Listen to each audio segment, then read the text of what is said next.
everybody. How's everyone doing this morning? Doing good. Hi, Amy. Hello. Good morning.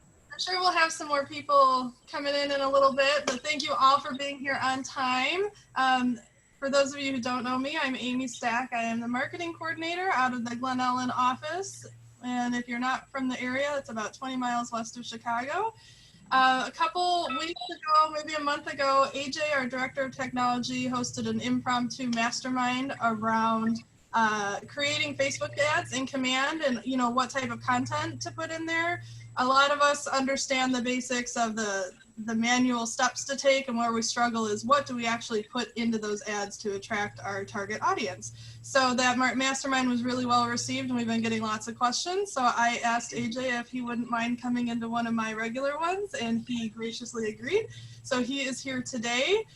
We are recording this session today. It will be available through the regular E2P measures if you're in our group, and I will be posting it on my YouTube channel as well. Give me about a week to get that out so that I can do whatever edits we need to do. That's something I do outside of my office job, but it will be up there. So without further ado, I think I'm gonna let AJ take over and just kind of talk about how he feels the best way to approach a Facebook ad is. Sure. Thanks, Amy. So I don't know if this is the best way, but the way that I've learned and the way that I've found just to be the easiest to remember is to kind of think of the ad copy. So the actual text that goes into your advertisement, that main little block of text, as the most important part of your advertisement. Everything else is going to be relatively secondary. That includes the image. That even includes where you're sending them to. It's going to be the ad copy that's most important for you.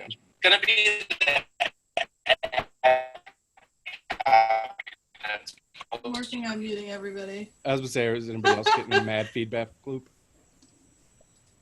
Awesome. So with that ad copy, I like to think of it as a little bit of a formula. You generally want that first line of text to be your attention grabber. You have to remember when we're running Facebook ads, these aren't people that have specifically gone to search for whatever it is that you're offering. Say you're offering, a home valuation. This isn't somebody that Googled home valuations. This is somebody that just wanted to see what their neighbors or friends are doing on Facebook. So you really need to earn their attention within about half a second of that scroll. So that's what you really want to throw into that first paragraph. Some cheap tricks that you can use that I use pretty regularly are asking a question. That's why you see a lot of billboards ask questions. It's in our nature to want to answer whenever we see a question mark. We want to see if we know the answer to it. So that stops us for just a second to read the full question. Another really cheesy one that I don't know how long the shelf life on it will be, but for the time being, emojis really capture attention. They might seem a little cheesy at first, but even just throwing a couple like house emojis or just whatever emojis you feel fit, that captures attention. The reason there is because it doesn't look commercial. It doesn't look like something that you would be getting just from a regular big corporation advertisement. It looks like something your friend might have posted, so you're more likely to give it attention.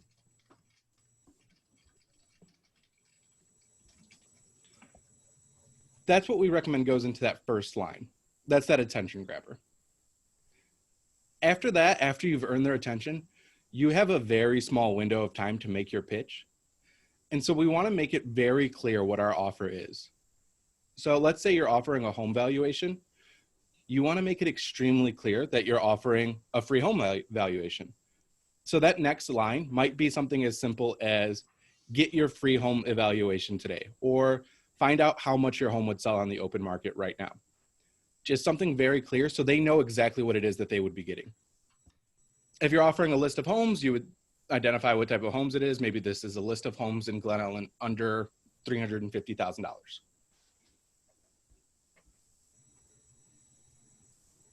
So that's we're at the first two steps of our building block. So we got the attention grabber, we got our clear offer, and then the very last one is a very clear call to action. We know this just from being in sales. Nobody takes action unless you compel them to. And so we have to let them know exactly what we want them to do. For that, and for Facebook ads, it's really going to be around getting them to actually click on your ad. you've gotten them this far, you've captured their attention, they've read what you're offering. Now just tell them what to do. And that's usually as simple as click on the Learn More button for whatever it is that you're offering. Click on the Learn More button for instant access to your home's value. Or click on the Learn More button to see a live list of every open house happening this weekend. All right, you guys, I put those that recipe in the chat box if anybody wants to copy that down. And I think now is a good point. Does anybody have questions about those three main parts of an ad? Are we ready to kind of dive into some types of different examples? It's a mastermind, so we're gonna, have some two-way conversations here. Feel free to use the chat box if you don't want to unmute yourself too. I'm watching that for us. Oh, I see people typing. Oh, awesome. Apologies for being late. Well, thanks for coming, Patty. Okay, maybe people thought about typing. All right, well then, AJ, is it easier for you if I open up Command and run the screen, or do you want to run it? Completely up to you. I can run it if you'd like, or you can run it. How do we want to go from here? Do we want to go through like setting it up, or do we want to talk about the different options that we have? Let's see who's struggling with the ads in the sense of we don't know what like text to put in there. What target markets are you trying to hit? Are you looking for buyers? Are you looking for sellers? Are you looking just to grow brand awareness? What is it that you guys are struggling to write content for? You can either unmute yourselves or you can put it in the chat. Listings. Listings to attract listings, okay. I'm trying to attract buyers, which will lead to listings, and I think it's less per click if you do it that way from what I'm kind of figuring out. But my question is, if you immediately get your lead notification, what is your very next step? If you set them up on an 8x8, then it could take up to 12 to 24 hours for them to get your first text message. So are you setting them up on an 8x8, or what are you doing the minute you get your lead? Great question. And I think this is a good time to actually throw out just one of the big truths of Facebook lead gen or online lead gen in general. Speed to lead is probably the #1 factor in conversion. Speed to lead and the number of contact attempts that you make are going to have the biggest impact on how well you convert these leads. So if at all possible, you do want to be ready to hop on the phone as soon as you get that lead in. I want to say, and I'll see if I can find the report, but we have different big studies that have tracked how well people respond over a passage of time. So during your first, 5 minutes or so is your highest likelihood of reaching a lead that signed up online. After 5 to 10 minutes, it drops from about 90% of people being likely to answer to about 30% of people being likely to answer. So really being able to turn around and actually get them on the phone is going to be your biggest win or your biggest likelihood of conversion. So I would like to add to that, because a lot of the ones that I've been sampling with right now, I'm doing prices under or homes under 350,000.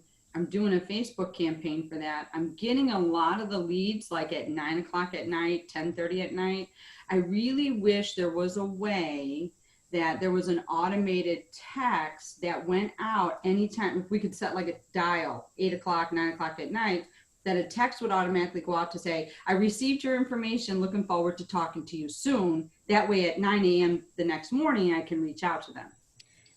Perfect. Happy you brought that up, Dee. So I try not to do this very often. I don't like to talk about features in Command that aren't currently active because personally I would be annoyed. But that is something that's really on the short-term roadmap for smart plans. You could even see if you're creating your own custom smart plan that the very first step is technically a trigger. Yes. One of the first triggers we're going to get is a new lead created from Facebook ads. And so that would trigger that text message. Okay, thank you. So in the short term.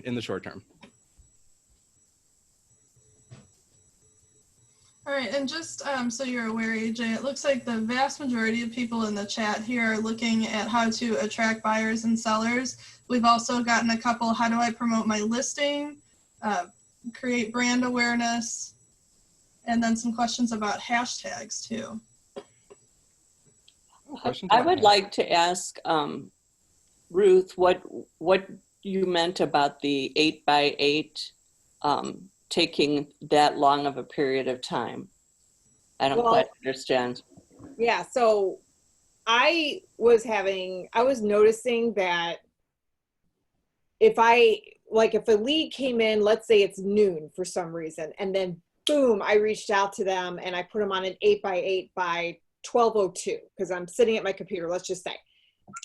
They would not have gotten my text from Twilio at all by the time that I reached out to them. So I did an experiment where I put myself on an 8x8 and went through as a lead.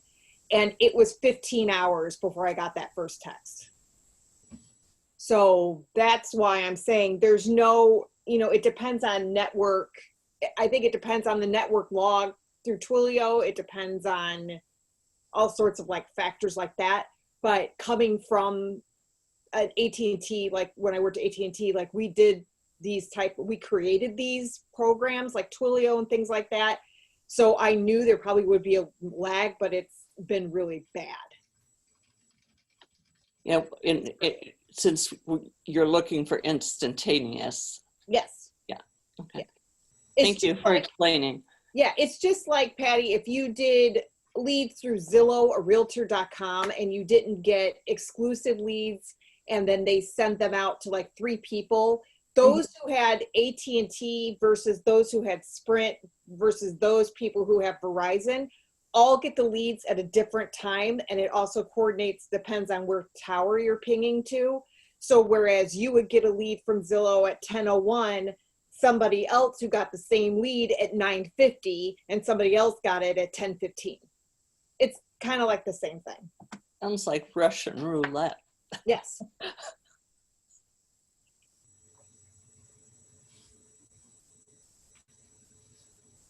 All right, so let's go to the next step here and actually take a look at creating some of those examples. Is it easier if you guys see it on the screen? I mean, I know most of us have been in command to that ad portal by now, but is it just easier to see where you're typing everything for these different examples? Yeah, I'm getting lots of nods. Okay, so AJ, do you want to do the screen share or do you want me to take it over and you can just... I'll screen share. Okay. So let's start with, I know attracting buyers is probably what we have the most examples of right now. And that was one of the top requested examples. So let's go over some of those. And AJ, I wrote down a whole bunch that you shared last time. So I don't know if there's one in particular you want to go over, or I can just kind of list them off and we can get a vote from the audience. Oh, actually, there's something that I had forgotten to mention last time that's probably worth bringing up now. Sure. Sorry, just trying to type and talk at the same time. I'm not that coordinated. So the kind of holy grail, or like the most effective entry point for a lot of these leads, is going to be the buy side. That's going to be a really good way to pretty much leverage what everybody's trying to do here, especially if you want to think of it from the point of view of you currently have a listing and you would, 1, like to sell that listing, 2, like to get more buyer leads, and 3, like to get more seller leads. That's kind of like the perfect ad scenario, because if you're advertising your listing, it's likely to appeal to either a move up buyer or a move down buyer, as well as first time buyers.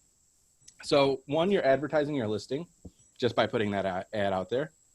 2, you're attracting buyer leads because obviously anybody looking at that home is in the market to buy. And a good portion of anybody looking to buy that home is going to also have a home that they need to sell. Now, that's not going to be true for the very entry-level price points, but for anything above about $275, you're going to find that to be the case. A good portion of your leads and a good portion of the people that call in on that listing are also going to be move up or move down buyers. One of the questions that just came in says, what if you do not have any listings? And I'll go ahead and address that. With this program, we do have access to all of the listings. across the country. So if you get permission from another agent to advertise their listing, you can absolutely do that. Just make sure you get the okay from them ahead of time. Does the okay have to be in writing? Ask your managing broker. Yeah, I guess it depends on your relationship. I think, yeah, I guess it depends on your relationship with that listing agent. If you talk to them pretty regularly, you could be like just a thumbs up. Yeah, always safest to have it in writing. I'm not sure what the official rule is, so definitely check with your managing broker on that. And it might vary from state to state if there's anybody out of Illinois on here. Yeah, so just for full like legal loopholes, if you guys want it, technically a listing agent in your office cannot tell you can't advertise their listing. If you just want to be like a complete jerk and like completely bull in a china shop your way through like that type of transaction, because all listing agreements are with our managing broker and with our sponsoring brokerage. They are not necessarily with the designated agent. So like you could just really, really like elbow your way into advertising whatever listings you like, but it's always best and it's in culture to ask first. Yeah.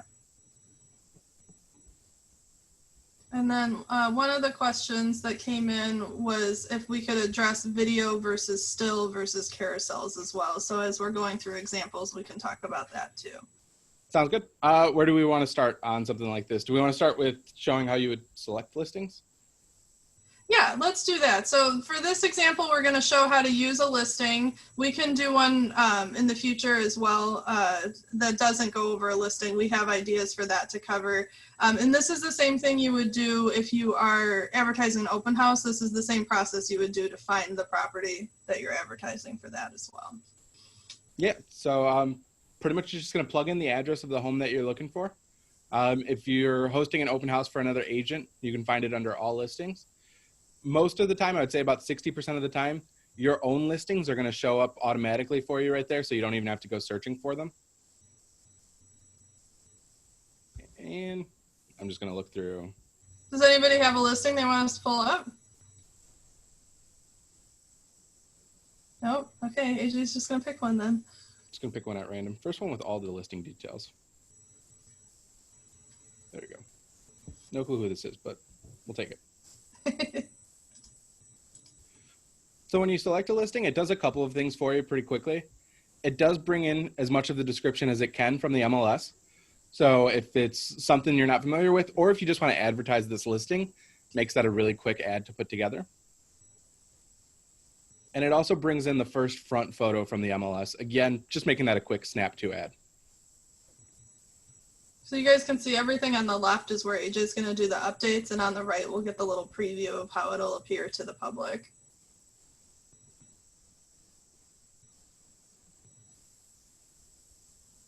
So what kind of ad are we putting together, Amy? Let's see. So do we want to do an advertise an open house? Because that could attract buyers and listings. Yeah, I see some nods. Yes. Okay. D says yes. We're going to go with it. All right. Advertising an open house. All right. So like I said, I'm going to start with just kind of like some cheap thrills here. Some type of emoji, which if you're not creative, we can just go with a house. And here's a little secret for you guys. I am not creative. So we'll do a house, and let's see. It's going to be an open house. So let's say looking for. Phase 3 is starting. Come to my open house. Looking for an excuse to get out of the house, realistically. Yeah. And we'll throw another emoji in there. Let's go with a search. All right. So this is kind of, this is like a weak attention grabbing line. Does anybody have some good ideas for how we can make this attention grabber a little stronger? I think you just did some. Want to get out of the house, right? That one you won't be able to use all the time, but that's really good for marketing in the moment, right, guys? One of the things you want to consider when you're doing any type of marketing is that you really want to try to evoke some sort of emotion.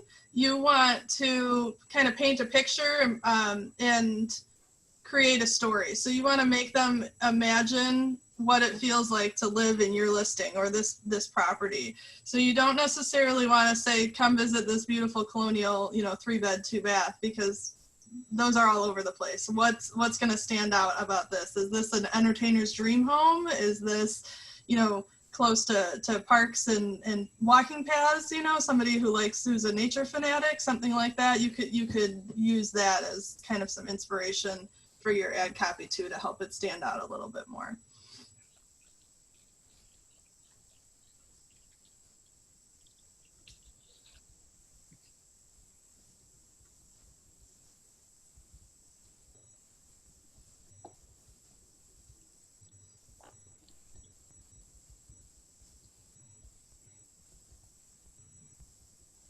Six feet apart.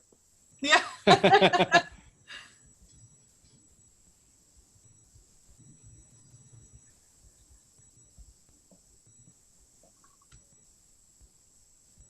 All right, there we go.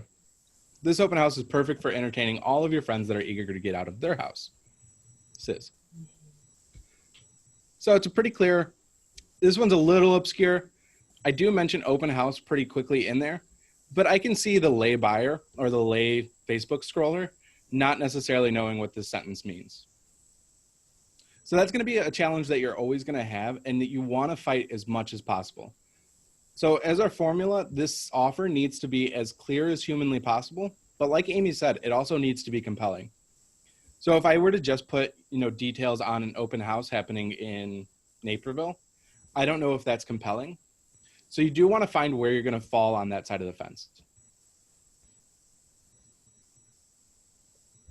So in your sentence, open house doesn't actually mean the event open house. It's an open concept house is what you're. I actually didn't mean it like that, but I see what you're saying. And that's why it could be an obscure thing. So what would be some ways that we can make this clearer? You could say, get out, ! Of your house and come to this open house or something like that. I like that. Like get out, boom, boom. Yeah. Of your house. By visiting this open house. Yeah. Something like that. What about the time and the date? So that's going to be crucial to our lead capture. So again, with any lead gen that we're doing, we do want to leave something behind a form wall. If we give everything right here, they're a lot less likely to give us their information. So that's going to be something that I would probably put in my call to action. So for the time and date, I would say click learn more. And I'm referencing this button right here. Someone did ask a question about what the best button is. I don't know if there's a best. I always just go with learn more because it's most common, but that might be a bad reason to go with learn more. Hey, AJ, if they click the learn more button, can you lead them straight to your website for the contact me for more information form, but then angle it more towards an open house type of situation? Is that something that we can create in our websites for a web page? Yeah, absolutely. You could create a landing page, and that first block of text could be the details on the open house, like what day it's happening. Then you could have the sign up form, and then right below that you could put the actual listing.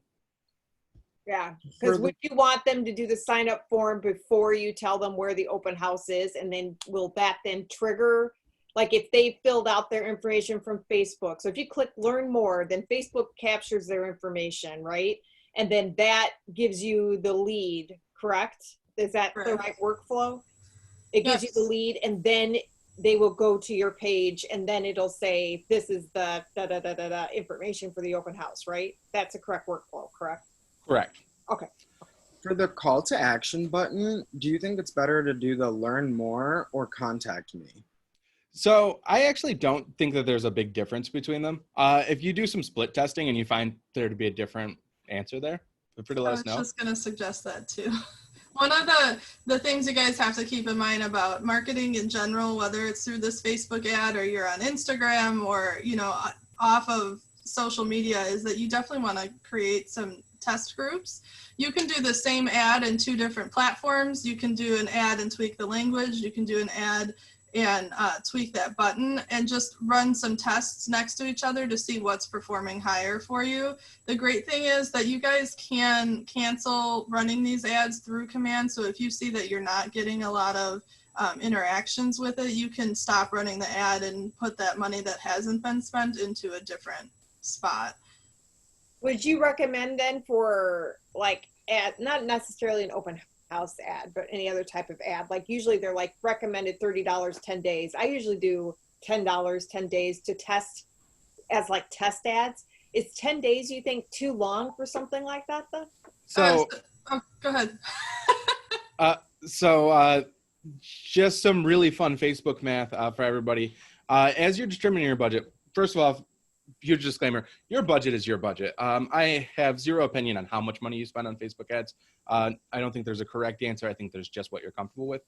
But once you've determined what your budget is, you generally want to try to spend more than $1 per day. So if you determine that your budget is $10, instead of running that ad for 10 days, you'd probably want to shorten that to about 5 days. So each day you're spending at least $2.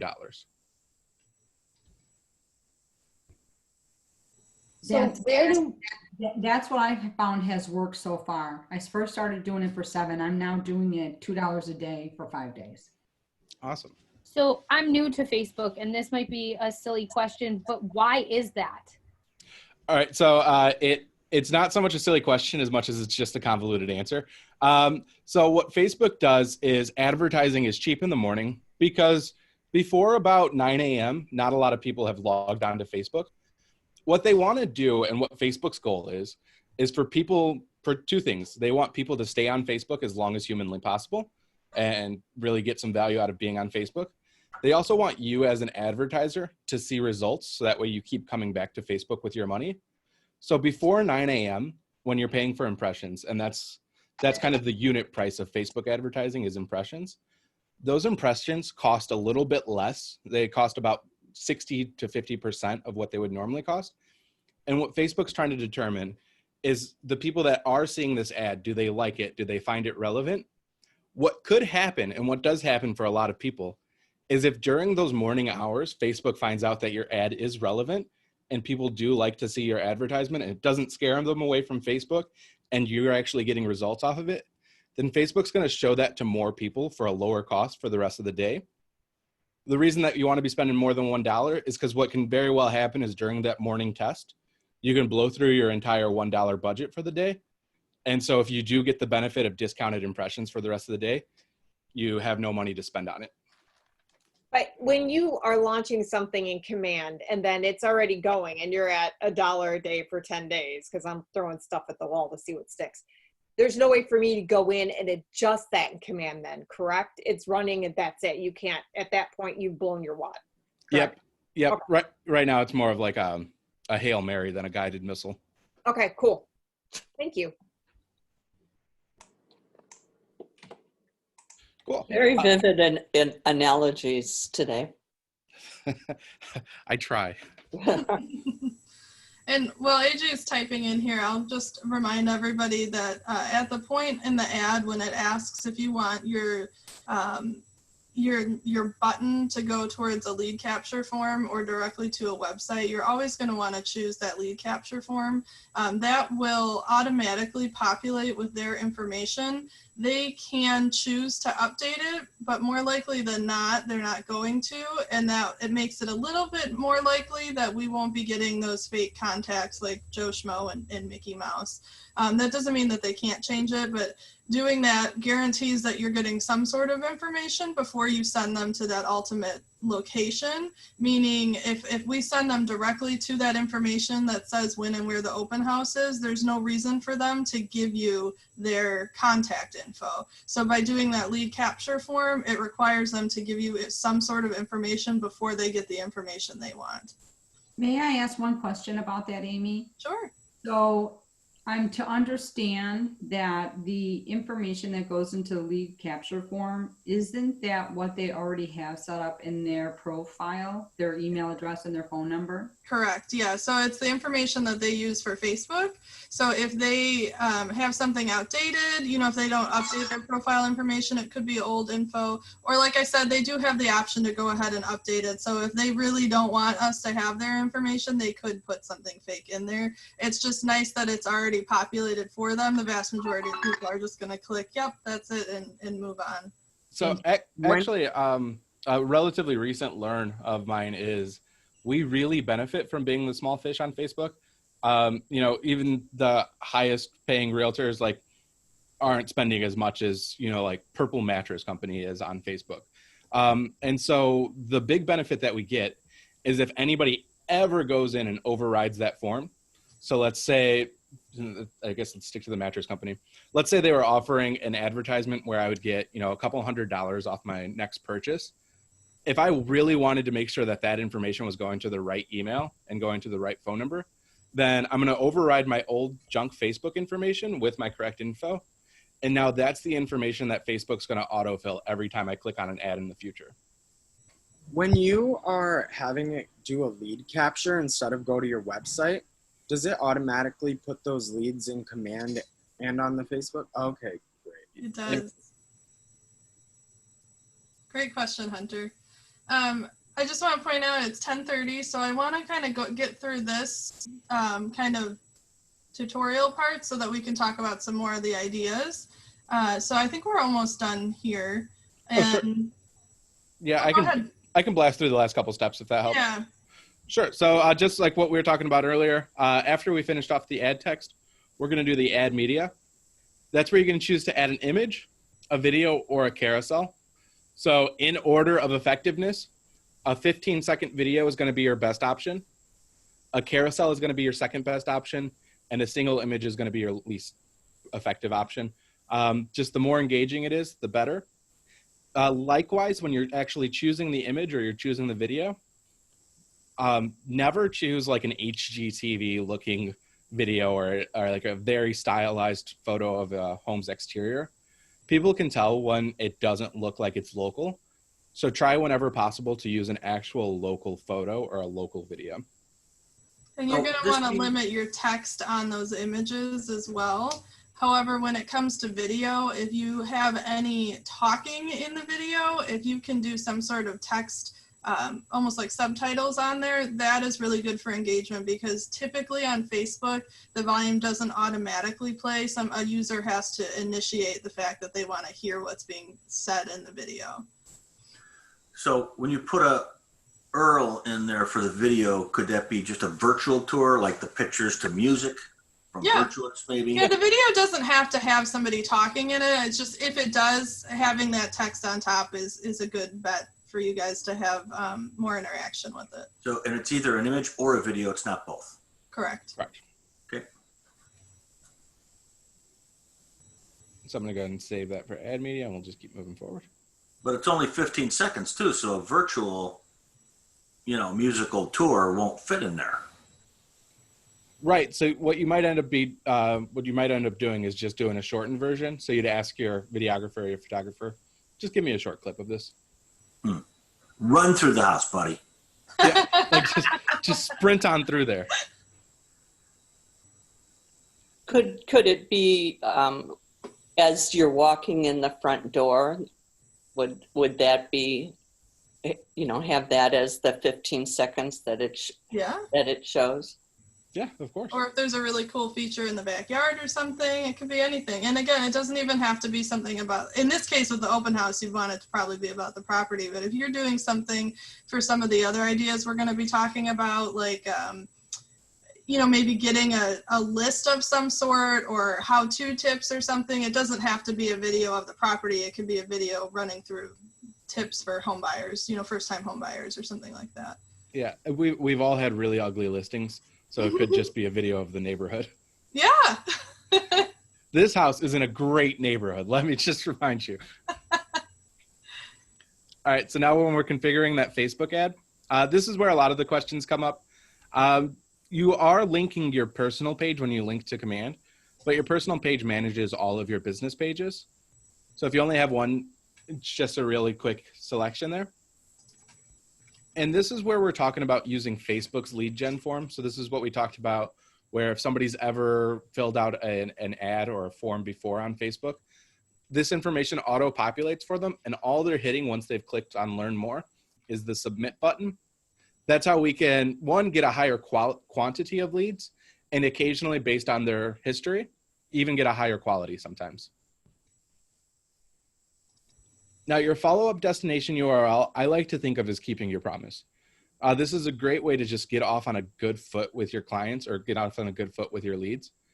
If you promise them, say, you know, a list of homes, or if you promise them a buyer's guide on how to buy your first home, I would want this destination URL to be to that instead of just to my About Me page, or instead of just to my website's homepage. Because by the time that I get them on the phone, or by the time we get in touch, they know for a fact I've already kept my very first promise to them. I told them they were going to get a list of homes, and as soon as they gave me their information, they got a list of homes. So as often as you can start with that kind of goodwill, the better your conversions are going to be, and you're kind of building that into your brand over time.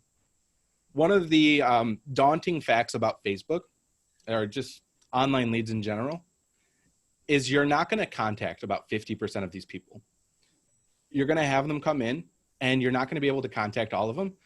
So I don't know if you would like it, and I know for a fact I wouldn't like it for my brand, to have 50% of the people that interact with me online to have an undelivered promise from me. I just don't want that to be out there in the world. So I want to make sure for 100% of those people, I'm starting off on the right foot. So whenever possible, you're linking this directly to what it is that you offered. Let's say it is a buyer strategy or template for you'd send out to buyers. How do you pardon me, I don't know how to do this. How do you put an URL on that? Oh, sure. So I'll see if I can show this real quickly. I should have some PDFs in my Google Drive. What you generally want to do is you just want to drop it off in your Google Drive. Yeah, let me drag my face out of the way. So you can upload any PDF to Google Drive. And one of the options that you're going to have is kind of open in a new window. That link is usually shareable as long as you have your share settings on. Let me see if any of these are a PDF.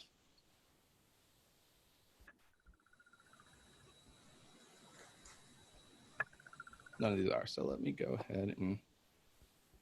So while AJ's looking through that, I can talk through the process a little bit. So basically what's going to happen is if you guys have a document that you're wanting to share automatically with people, as AJ showed, you can just pull up your Google Drive so that you want to be in the My Drive portion, and you can upload that document and make sure you're doing it as a PDF. That way it's not editable. You want them to just have a static piece that they can't, change or manipulate. But you can just drop your PDF right into the My Drive portion of Google Drive. And then if you right click on the document, there'll be a button that says share, and it will provide you with a link. So here we go. So if you right click and you hit share there, you can see that there is some information right here. AJ had clicked who can view it. And you want to make sure that when you get in there, you want to make it public so that you're not having to give permission to everybody that's clicking on this. So make it public, and that means anybody that clicks the link will now be able to see that document that you've provided through that ad. Awesome. Thank you. Of course.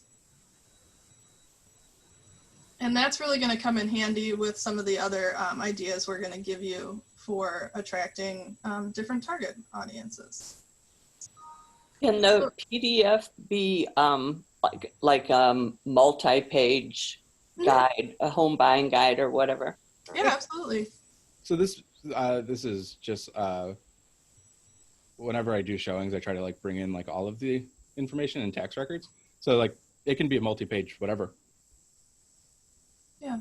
So, and this is really what people have been asking us a lot about is what do I put out there other than come visit this house, come see this, 5-bed, 2-bath, whatever it is.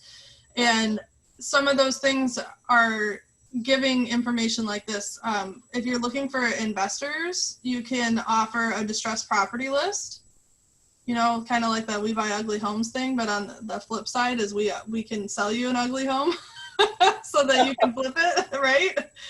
And we talked a little bit about like home buyer tips, first time homeowners. If any of you guys have like a niche market that you work in, like VA or something, you can do tips on buying as a vet and what services are available to you and what types of loans and, anything that would be applicable to somebody in the military.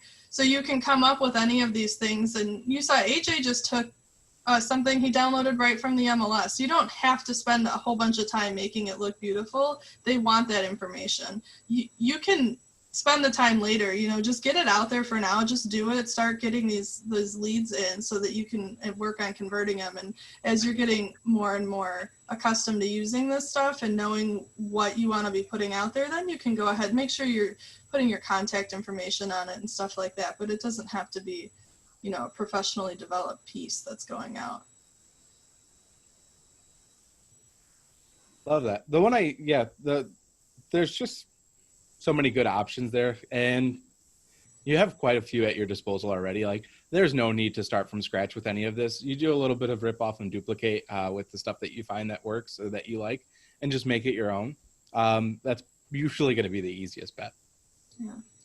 Now, people pay this a lot more mind than we really should be at this point. But this ad targeting, the smallest you can go is a city level and about 15 miles. Pretty much what happened is, as realtors, we're not allowed to target by zip code. And that's always been the case, but we really abused that when we had the option. The reason is because zip codes tend to be more broken up by demographics or income levels than any other geographic area. So that's kind of a roundabout way of breaking fair housing. Facebook got sued for it. And so once Facebook got sued for it, they just put pretty much the kitty locks on us. And so we can't actually do it anymore if we're running a housing ad.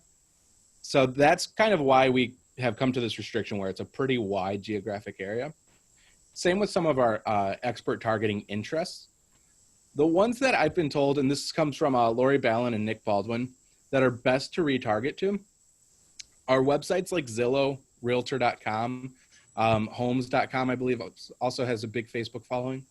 The reason being is that these are all people who at some point in the past have looked at homes online. So we don't have any holdouts of folks that, refuse to shop online for homes or people that just don't engage with the internet that often. So we're able to narrow it down just a little bit to folks that are likely to engage with our ad. Is it better to have fewer or more of the targeting choices? So, I've heard 3 to 5. What have you heard? Yeah, I was going to say, technically, it doesn't really hurt you too much to have like a certain number, because all of these, and you can see right here in the upper right-hand corner, our Boolean for that is or. If we change that to and, then you would absolutely want fewer. The big thing is you don't want any one big limiting factor. So if all I did was Zillow, Zillow's a big one. If all I did was Homes.com, that'd be too small of an audience for me. So I don't want to go too small.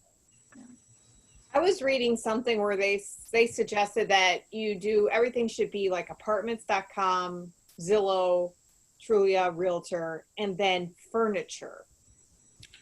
Oh, that makes sense, because who shops for furniture? Right. That was interesting. That's a pretty fun one. Depending on your property too, you could target investors or renters, stuff like that. So it is going to depend on, what audience you're going after. And that goes back to the whole part of run multiple ads. You can do the exact same ad with 2 different target markets and see which one's performing better for you. Now, by the way, under location, you have Westmont and you have 15 miles. I mean, 15 miles will take you into 3 different towns. Yep. So we just talked about that. You really can't go much further. I want to say, and it's been a couple of months now, even if you're running natively on Facebook, Facebook will flag you if you run a housing ad without letting them know you're running a housing ad. Of course, anything coming through command, we assume is a housing ad. So that's pretty marked for us. But once you turn on that toggle that you're running a housing ad, you get hit with that same kind of safety wheels on Facebook as well. Sorry. For the follow-up link, are you always just going to put the listing, like details and data for that listing that you have? If it was the listing, yep. If I'm offering something different, then I'm going to go to whatever it is that I'm offering. Okay. So that's where we're going to get into with our last 15 minutes here. We're going to talk about what are some other things you can run ads on instead of just a listing or an open house.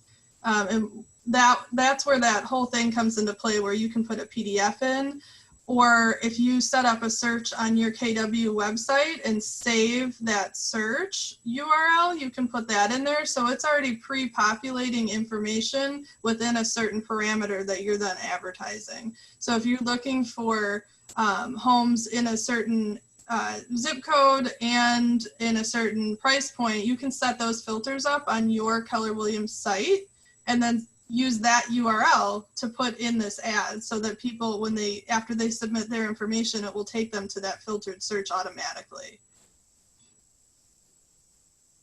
You can you can advertise your app and everything as well, so you can put your app code in here too.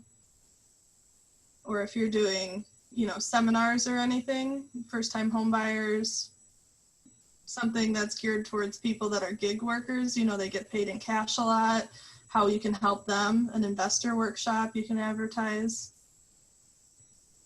So you're not limited to just properties. You got a whole world of opportunities out there. Perfect. Thank you. Sure. All right. Do you want to segue us forward, Amy? I think we're going into more of the ideas, right? Yeah, does that sound good? Do you guys kind of understand the concepts of everything here? Maybe leave the screen up just so as we're talking about different things, we can point out where you would input that information. I know that a lot of the questions a few people have asked, what do we advertise if we don't have a listing? Or so one of the things I mentioned was the app. And does everybody, I hope, have the consumer app on their phone? If not, go ahead and download it. You're going to want to brand it to yourself. But that is a great tool that you can market out to advertise to capture buyers or sellers. And the way you would do that is in that link spot, instead of putting, the link to the property information, you're just going to put your app URL right there. And it might actually, if you hit choose site, AJ, is it already populated in there for you? It should be, yeah. So see how it said download my app? As long as you've set your app up, that should automatically be a link that pops up in that choose site button there.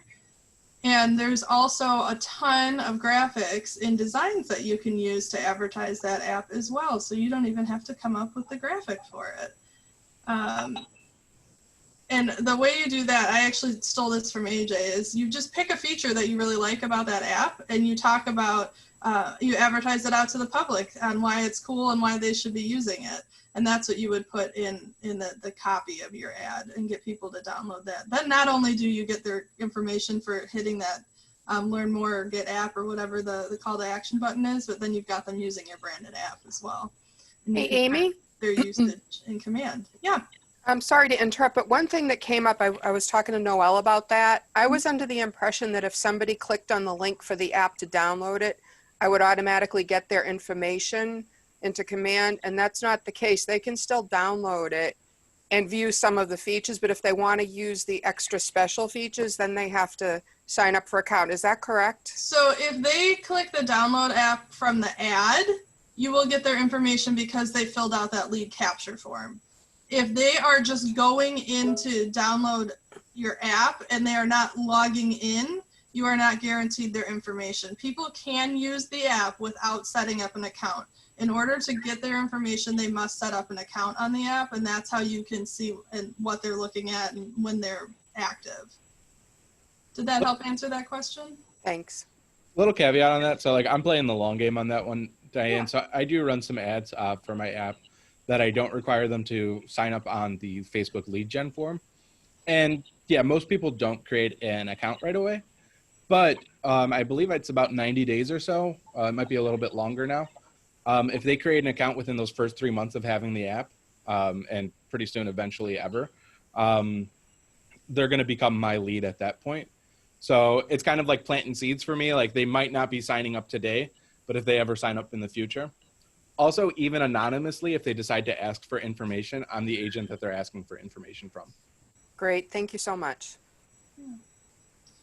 One of the things we talked about earlier was open houses, and maybe you don't have an open house in particular that you want to advertise, but you could absolutely go onto the MLS and pull a list of open houses happening in your farming area that weekend, and you can advertise to get a list of open houses. So that's something that you could easily save as a PDF, that open house list, and provide out to, oh look, yep. And provide out to people that click on that ad. And then you can obviously follow up with them saying, oh, you're interested in open houses this weekend. Are you working with an agent currently? Can I help you see something? Get into any other properties. You can also do, oh, go ahead. Good follow-up for like your open house list is like, it's a cheesy one, but like if you've ever been in sales, you know cheesy works. But it's always something along the lines of like your first call is, I love that list, and some of those homes are beautiful, but it's always like the one you want to see never has an open house. Which one is it for you that's like the one that's never being held open? And that's usually how I try to get them into conversation. That's a great follow-up. Another good thing is price changes. You can download a list of recent price changes from the MLS. And these are all kind of geared towards buyers right now. We talked about doing a buyer guide. You could do a buyer consultation video. And that could be an advertisement. So you could just go on Zoom and record yourself presenting to a buyer, doing a buyer's consultation, but do it to nobody. Just practice it and record it. And then in your ad, you can advertise something about wanting to find out, you're advertising to the public. Are you looking to find out what it takes to buy a home or what it means to be a buyer these days, what the steps are? And then your call to action would be click here to learn more. And here's my video that goes through the whole process of what you need to be ready, what you need to do to be ready to buy a home. And then they're getting that, one-on-one FaceTime with you when they're watching that video. So the ad wouldn't be the video. When they click, they would receive that video of you going through that process with them. Sorry, I highlighted the wrong one.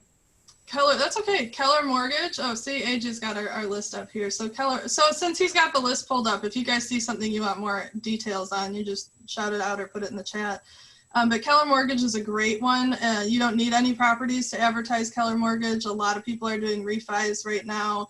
And then that's a huge discount or value offer that you can get out to the public because they can only get those Keller discounts with a Keller agent. So that's a really good way to kind of generate some attraction. And again, Keller Mortgage has lots of designs in Command already. We don't have to create that from scratch. AJ, can I ask a question? And Amy, I'm sorry, is now a good time to ask a question? Go ahead, yeah. Here's my question. So I ran a few ads, and maybe you guys already covered this. I apologize. How do you see your ad through Facebook itself? Because it doesn't show up on your business page. How do you see what it actually looked like, and how do you track it? Who's liked it? Who hasn't liked it? Like when I run an ad through Facebook, I think I could see it, but when I run it through Command, it's almost like this hidden anomaly that I have to wait and see the results on the back end through CW. So, all right. So the best I can describe it is depending on what you're doing through Facebook. I'm assuming you're doing boosts through Facebook as opposed to ads. I don't love the ads manager that's built into Facebook because it's a little wonky or like very cumbersome. But when you're running a boost from Facebook, you're taking a post that's going to be permanent, something like this that would live on your timeline. Right. And you're exposing that to more people. Correct. When you're running an advertisement, whether that's Command or through Facebook's ads manager, that's an ephemeral piece of content. That's something that's not going to live there forever. It really only exists in the timeline while it's running. So it is kind of a temporary thing. What you can see, and it's a little bit more difficult as the business owner, it's a lot easier if you're not the owner of the page. You could view this as a visitor. And what you're going to look for is page transparency. And I believe it's over here. When you view page transparency, you should be able to see all of the ads that are running for this page. Oh. So if you have a live ad that you just want to see what it looks like right now, you would just flip to view as a viewer, and then click on page transparency. On the business page. That's pretty cool. So, and that's whether you're running it through command or by boosting it through Facebook, you could see it that way. Yep. And can you see the interactions, like people liking or commenting? Yep, you would be able to see. I don't know if it gives you the option to respond to comments in there. I think it only gives you that in notifications. Okay. But you can see what's been going on. Cool. I just want to give everybody a heads up. I'm not going to end the call just yet. We do have an 11 o'clock class starting, so if we get kicked off, that's why. Appreciate that. Yeah. Let's see, what else have we? So this, let me put the link to this file in the chat for you guys. These are just different ideas that we've come up with, and I've just kind of taken notes on different classes I've been in and things I've heard from different agents. So that should be a openly shared link that I just shared in the chat there, so you guys can get that Google Drive file. Oh, this one is? Mm-hmm. It should be. This is an Okay, awesome. everybody's clicking on it. I can see it. This is an awesome overview. Does anybody on the call have any great success with this? And here's what we did. Or are we all kind of trying to learn it? Yeah, no, I actually, I'll just jump in and give my 2 cents. I've actually had a lot of success just borrowing listings from other agents and really advertising those. I've gotten quite a few leads that way. I will say that sometimes they're longer as far as being able to get some kind of commitment from those leads, but I mean, it's great for building up your database. Great. Love that. Thanks, Diane. Yeah, and speaking of building up, if you're wanting to build up your downline, you could definitely be advertising, like we all host career nights at the Market Center, so you could advertise a career night as well, and those leads would come into your portal then, and you could give them to your leadership team to help follow up and convert them as well. Yeah. All right. We've pretty much got a pretty solid list here. Is there anything that you've found since last time, Amy, that you've added to the list or that you want to add to the list? No, I added that little tip section at the top to the list, and there's maybe 1 or 2 things I put on here, but nothing in the past couple days. Awesome. Yeah. I think that's all I have as well. I'm looking at the list really quickly just to see. But yeah, I think that's all I have as well. So I think this is not necessarily exhaustive, but all of the basics. Of course, you can get really creative with Facebook ads. You don't have to offer what you see here. You can offer something completely different. This is just a jumping off point. And if you guys have more ideas, I'm happy to, add more here, share with the world. We want to help everybody out. So if you guys have any events that you're running, if you're doing any special lead gen that you could run an ad for, that could be something we could put up as an idea as well. We just ran a lead gen contest in Glen Ellen last week, so we had a lot of people doing driveway happy hours, or I encouraged a couple people to kind of do like neighborhood parades to go celebrate the vets in the area. So there's a lot of things you could do with the ads around stuff like that as well, and just kind of grow some more traction. All right, and now I legally have to cut off a finger if I have a Facebook ads class and I don't talk about this. I've signed a contract. So just make sure you know that if you have not redeemed your $10 yet, everybody in E2P is entitled to $10 on the, pretty much, it doesn't have to be your first ad at this point. Yeah. Next time you run an ad, if you haven't already redeemed your $10, take a screenshot of that receipt that you get in your email, send that to your front desk, and you'll get a $10 credit on your next monthly bill. So if you really want to dive into Facebook ads and you haven't tried it at all, that removes some of the risk for you. If you've never run an ad at all in Facebook, not just redeemed through E2P, you also get a $25 credit from Keller Williams on your first ad over $75. So you can effectively run a $75 ad for your net cost being around $40. So if you haven't dabbled, now's a great time to take advantage of some of those incentives. The reason that we're kind of really on top of this is because there are some people that have just been in love with the leads that they're getting on Facebook, and that this has just become a very predictable source of business for them. So if that can be you, might as well find out for relatively low cost. Can you remind me for the headline, you put the attention grabber there, right? Yep. Or for the headline, yeah. I'm gonna share one other thing in the chat here. It's some tech resources I put together. Not all of it's relevant to today. However, there is a list of Facebook groups that I found to be very helpful, and one of them is the KW Command Facebook Lead Mastermind. So if you're not in that, that could be a really good place to find more information about how to create ads, like what content to put in them, and then how to follow up with them as well. So that's a good resource for you guys. It is 11 o'clock. I'm surprised we haven't gotten cut off yet. So I'm going to wrap this up. Like I said, for E2P, we will be available. This class will be available through the E2P site. It will also be on my YouTube channel. I'll go ahead and put that link in the chat as well. I've got all kinds of fun trainings on there.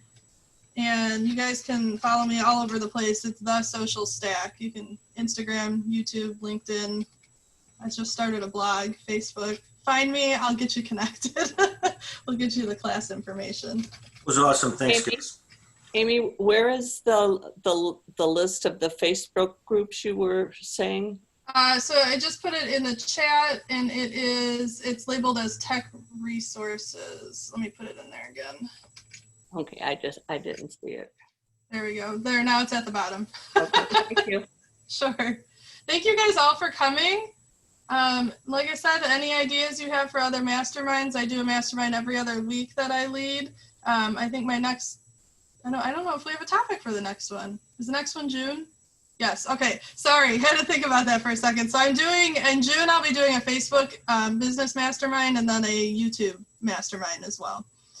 So those will be the general conversations we'll be having. So keep an eye out for that. Thank you, AJ, for joining me. This is wonderful. Again. Thank you. Thank you. Thanks for coming, guys. Thank you. Enjoy the rest of your day. Thank you. Thank you.